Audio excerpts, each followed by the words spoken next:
So the purpose of this video is to show how to piggyback a second gamepad onto one that's been soldered for a control panel.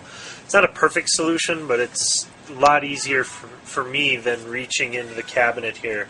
I've got a pretty cool cabinet that I like, but I have to pull all sorts of stuff out to get at the xBox or reach my hand in through this little hole, and it's kind of a pain to change these things. So my goal here is to be able to operate mostly with the control panel here, but sometimes when I play a console game I want to be able to plug in a regular Xbox controller. So kind of have a solution for that. It needs a reboot on occasion, but what I did here is we're looking at this cable right here. This is really just an old cable off of a Xbox controller, and I cut off a chunk of it and I soldered it to the memory card slot.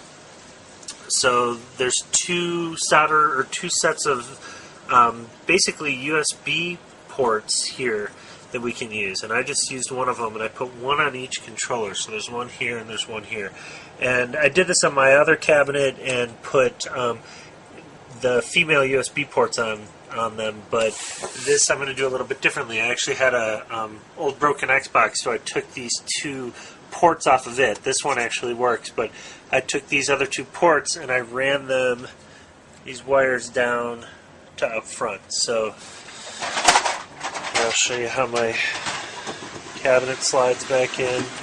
I love this cabinet. I hated this thing when I first got it, but I use it as a workbench. So what we have here, I need to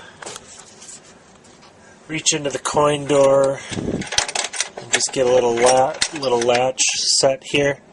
There we go. So you can see this. These are the ports that I have, and they're off of an old broken Xbox, and this one's wired to player 1, this one's wired to player 2. So what I have right now is I have a DVD connector in here because I'm running Xbox Media Center, and I want to be able to use that, so it works fine. At least it did a minute ago. Oh, there we go. Xbox was asleep. Okay, so I've got the remote, that works fine. So when I have the DVD connector plugged in, you can sit back here on the couch and watch a movie, watch TV, watch whatever. But the control panel still works. So that works just fine. And so if I go ahead and launch CoinOps here,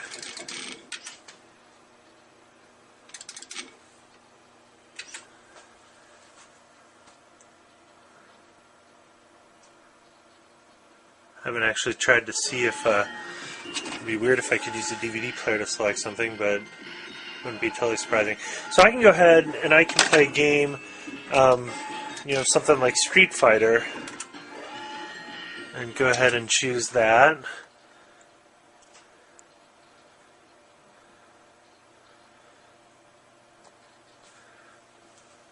And I'm all good with my control panel.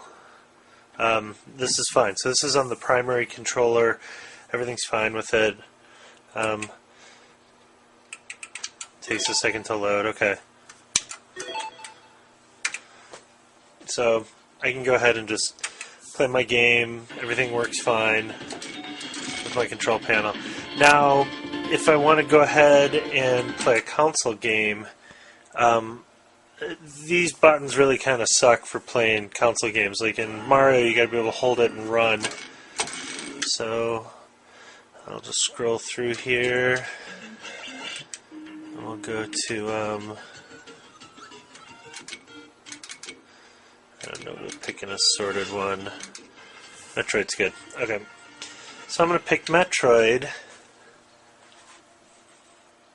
And while that's loading, I'm gonna go down here, close out my main coin door, and a secondary one down here, and in it I have a couple of controllers and some old tokens and stuff.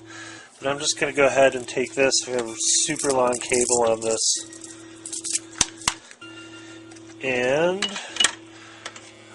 pop this out.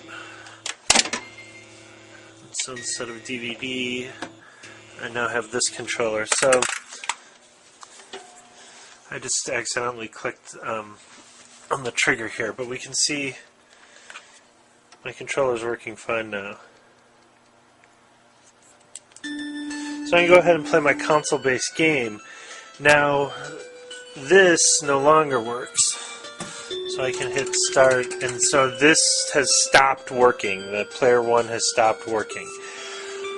So this is working just fine. So I could play my console game, and if I wanted to go back to coin ops, I'm basically stuck with this controller now. I can't really do anything. So really the solution's pretty easy. Just reboot the Xbox, pull the controller out, and back. So it has a reboot, but I don't have to really pull any kind of cables or anything like that. I don't have to mess around and get to the Xbox. Everything's right down here. The other problem it solved for me is it gave me the ability to have the DVD player up on the front there because I want to watch movies and stuff on this. So not a perfect solution, but works better for me.